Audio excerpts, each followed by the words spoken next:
to illustrate, you know, what kind of things to think about when doing a drum and bass mix down, how to get a big sound, I thought I'd look at a tune of mine that's fairly recent. It's a track called Join the Dots, which is the B-side to my most recent single, Time Warp. So yeah, with this track I was obviously mixing it down, as most people do, as you go along. So I think, if I remember correctly, I actually started, I think, with the drum mix from another song that I wasn't too happy with, which I ended up reusing. And this is actually a good tip, because I think it's quite a tough thing to do, to get the drums sounding really big and to get the mix sounding right. So I don't think there's any problem really with using. I think it's actually kind of a helpful learning process if you find hits that you're happy with, and like I said before, like work with them and maybe, you know, change the EQ for them for a new tune and layer them differently. You know, in that way you can use the same basis, but like, you know, change the frequency content a little bit, or, you know, just but it's a way of also, you know, making the whole process quicker, because I think if you sit down and try and write some drums that you want to sound massive every single tune that you write, it's gonna take a hell of a lot of time and kind of kill the vibe of the session. I mean, I know for sure that, you know, I've worked with a lot of other drum and bass artists over the years, and this is, you know, the way in which a lot of people work. They'll have a folder of hits they process over the years, you know, and by kind of combining them or using other layers with them, you can kind of make them go quite far. And I think it's a helpful way to get used to tunes sounding a certain way, because you know, you'll tend to find hits that will hit in the frequency range that you want to be getting in, you know.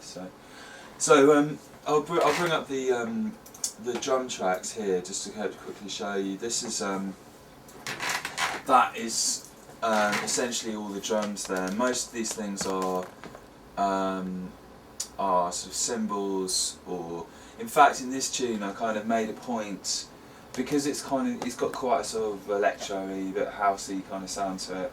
I made a point of not using too many breaks, so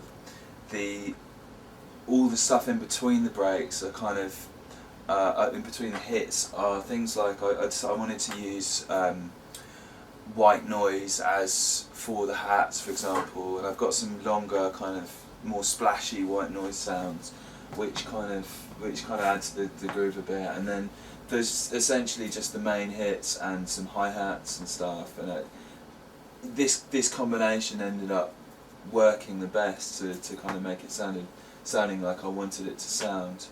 There's, starting off up here, there's just a hit at the start of the beat, which is I think it's like a cymbal kind of splash. Got one of the snare layers there as well, and some more cymbals here, slightly wider, these ones, and some looper here. Then I've got some shakers here to kind of add a bit of groove. These are chopped so that they're just on the offbeats. Some quite precise sounding little hi-hats. And now this is the main snare layers. Now I've grouped them together in order to get a level consistent with the kick drum. This is a good point in mixdowns generally. It's a good idea to get your kick and your snare so that they're at similar volumes. So what I'll do quite often is bounce just the main hits of the beat, so that you can bring it back into a wave editor and compare the volumes between the things to see that they're consistent. And generally that's a good, sometimes it will actually work that you want to have your kick slightly louder or your snare slightly louder, but it's a general good guideline to try and aim to get those main hits at roughly the same levels, so that you get a kind of good balance there. So that's what I've done. So I've actually linked those channels so that they're all together, and I can balance the level with the kick, which is below them. So these are the kick and the snare, and below them I've probably got some more hi-hats. If you patterns, let's see what that is. yeah, some fairly random hi-hat stuff down there. So those are the main drum layers. As I say, they more or less conforms to what I was saying before. The difference being that the top end of them, which you know, the sustain on the top end is more from the snare, which is quite a toppy, sort of quite a wide sounding snare, and it also comes from a lot of the other sounds within the tune. So, for instance, these are the white noise layers that I was talking about, and I've kind of used those instead of using breaks within this tune to kind of add that top layer to it.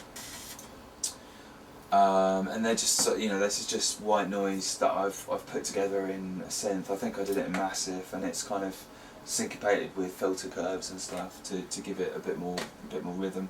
Moving on to the top, I've got a bunch of in the centre of the page now. I've got kind of a bunch of effects and a few sounds that are rhythmic and melodic. You know, like I tend to, that's the technique that I use quite a lot, will be to have like a rhythm part that's on a note, you know, as well. So actually I've got these sounds here which are pretty ridiculous sounding on their own, but they just add a bit to the sort of to the overall tune, like.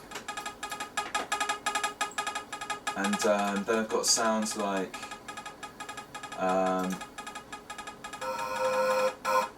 these, which are kind of things that fit around the beat and kind of form more, you know, they're more effect sounds.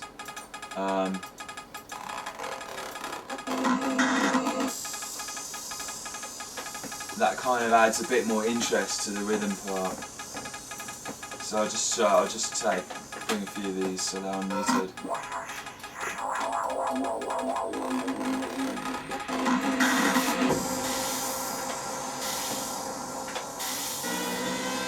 Yeah. So the idea behind this track was to basically use the kind of sounds that you might hear in techno or an electro tune within a drum and bass track. So I started off with basically this kind of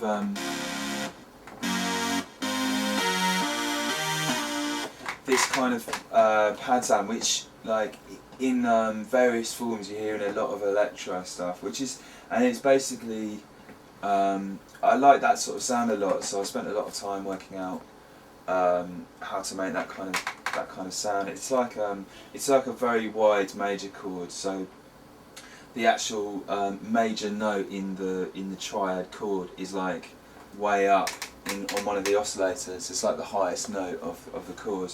I'll go through that in a second actually. So so that was the starting point for this tune, and because it's a major chord, there's a lot of the kind of patterns you can play with it are fairly limited, because it just kind of sounds like you're transposing one thing. So the pattern kind of came out of what worked best with the sound, which is often the way things work. You know, if you've got a really cool sound, the trick is really working out how to use it within the track effectively.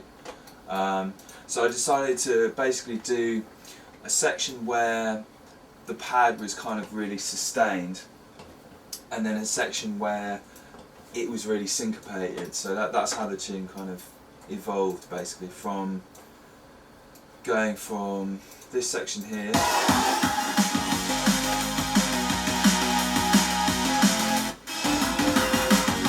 that section. Generally, the major thing is to make sure that the key sounds that you want to come across in the club are loud. Sounds kind of obvious. I think if you're talking about layering generally, with drum and bass tunes, you'll find that there's a deep sub, which is usually a sine wave or a square wave, which is playing below a mid-range sound, which is providing most of the actual like kind of audible and a hi-fi type frequencies. So with this tune, it's a good one to demonstrate on because it's pretty simple. There's just the let's go through this. I'll show you the layers in the sort of bass are this, which is a sort of stabby there, and then the sort of electro sound I was showing you earlier, and then below that, playing the same pattern, is the sub. And I guess like part of the key to getting a good mix down is basically just to think of the main elements and think of the volume, basically the volumes between them. So one trick I use a lot is to actually sweep an EQ across the whole track. So here I've got just a Waves Renaissance EQ over the master out. What I often do to check the sub level is sweep it. So I'll have like, I'm just going to bring up the drop here. So this is the whole tune low pass. And again, like I was saying before, you'll be able to, like, you touch the speakers, you can actually feel the bass moving, you know, and you're kind of, it's hard to explain on a video because it's something that you get used to, but I generally feel for consistency and no notes that are making the speakers wobble out of control, because that's something that won't really translate in the club. You want quite, if I bring up the bass, you want to feel that, like, sort of, you want to feel it kind of the speaker almost like rubbing against your finger, as opposed to very low down, you'll get it flapping against your finger and you'll actually get almost like a tone from your finger being hit by the speaker as it moves. You'll be able to actually see the vibrations of the speaker. So for instance, this is really low. I generally find that the lowest note that you can hit is usually the sort of C, I'm not sure, yeah, this C here, although that's quite low. You'll find, if you listen to a lot of drum and bass tunes, you'll find that the majority of them are produced in certain keys. So a lot of people, I like writing in F quite a lot. I know F sharp's very popular and G. Basically, generally because the low notes there have that kind of right consistency to really come across in the sound system, especially if your tune's based around one note a lot, which some drum and bass tunes are, you know, quite in one note bass lines. Then you need that one note to really carry in the club. If you go much higher, you start to get, you know, it sounds fine, but it doesn't have quite the weight of a low note. So generally when I'm writing a bass line, even if I'm writing in C, I might try and hit the higher C and then have one of the key notes of the bass being F, which is like a relative note in the scale. So it's good to be aware of that, because I think that previous to me being aware of it, I might have written a tune in C with loads of low notes and then had a nightmare mixing it down, and it's actually, or you know, played it in the club and not being able to hear the bass properly. You know, unless you're playing on a really excellent sound system, those low notes often, you know, often do get a bit lost. So it's wise to kind of to make sure that the ranges of your sounds are going to translate. You know, I've often actually found whilst writing stuff that I will end up maybe going into a tune and transposing every single element individually, because the tune will work better in a certain key due to the sort of sweet ranges of a particular sound in the tune. You know, will work better in a different key. So it's wise to be aware of that, and I don't think a lot of people that's, you know, maybe aren't so involved in it would necessarily bear that in mind, but it's a good thing to be aware of. The other point of putting a low pass on the whole tune is to actually hear, it's basically to hear the kick interacting with the bass. So you'll feel the kick like kind of, you can see it on here as well. I mean, it's the kick's like jumping above the level where the sub is. Another helpful thing here is to bounce down, and actually I'll sometimes do this where, you know, I've got my tune and I'll take another tune by someone else and compare the bass level relatively, so you see, you know, you can see what it's like. I mean, I generally, as a guide, to get my sub level right, I will generally put it as loud as it's possible without interfering with any of the rest of the elements. You know, so I feel like it's not taking up too much headroom as to make the other elements inaudible. So, but it's again, it's kind of quite it's a bit of an art. It's not a scientific thing. So you have to experiment, and the levels will depend. You know, the right level for your sub will depend on so many things, like what kind of kick you're using, a lot of different stuff. So it works well also to to sweep into different ranges as well. So with the maybe with the highs as well, you can kind of hear. You can sort of hear that. I generally try, for example, with my stuff, to try and get quite a smooth top end, so there's nothing jumping way out of the mix here. It's all quite like a gradual kind of curve. I'd recommend actually the spectrum analyzer in Wavelag. I use a lot on the final mix because you can really see the various different levels between everything. It's very good for checking sub levels, and it's great to see if you if your high end is kind of consistent and quite controlled, which I think that kind of thing, especially with the high end, is something that it's quite hard to do, and I think it really marks out a nice mix down if the treble's got that kind of real control to it. So and I guess it's just a question of practice and really picking nice sounding elements that don't that have quite a sort of consistent sound to them, rather than elements that are jumping up and down in terms of their frequencies. Sweeping that down sort of shows you that everything's fairly even. There's nothing like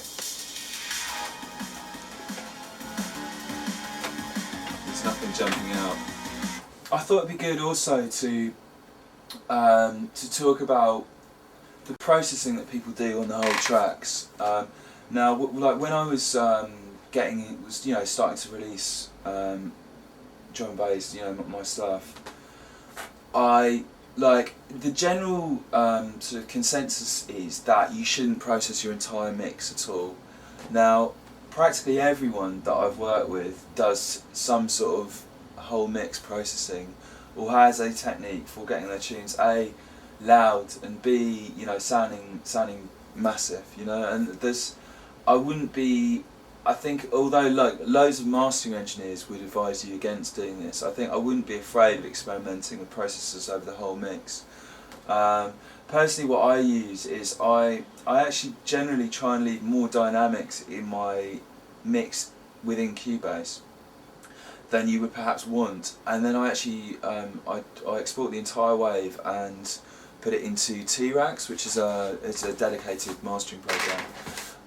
And within that I will use a bit of compression, a bit of limiting, and I'll slightly lift the top and the bottom on the EQ, just to add a little bit more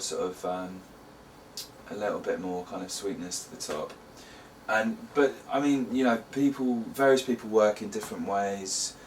There's lots of people who use kind of technique which is reminiscent of what people used to do on mixing desks, which is to basically record everything too loud out of the sequencer. I've even worked with people who actually use mild distortion on the out, so that you get a kind of so the recording it too loud is kind of mildly distorting the whole tune in a certain way, and it allows you to get more level, but it also kind of gives you this like togetherness of the sound. It's a tricky technique to get right, and you can end up.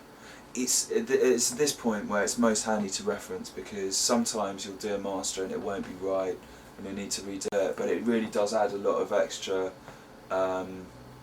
It adds a lot of extra power to your tracks if you do it. So I wouldn't.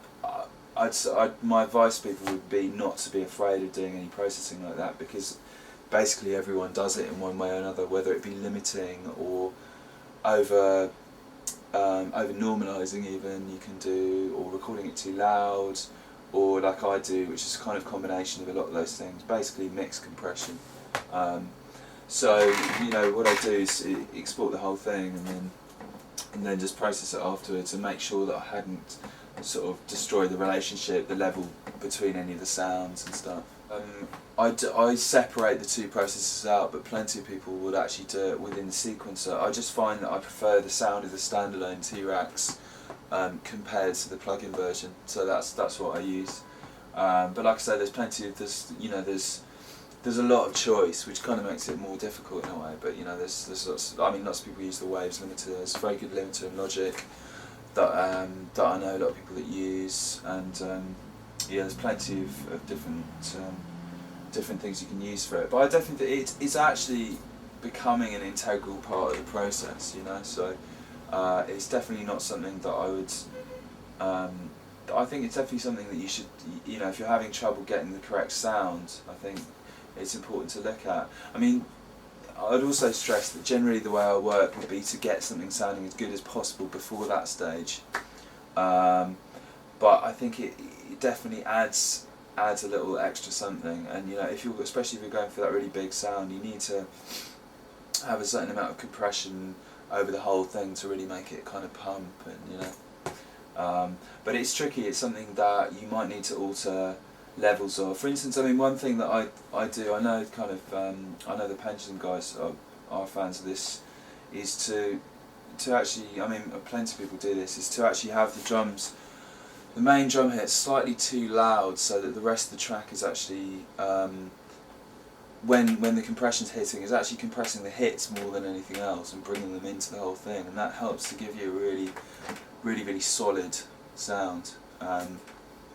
And it's definitely it's an integral part of the way that I mix down my tunes.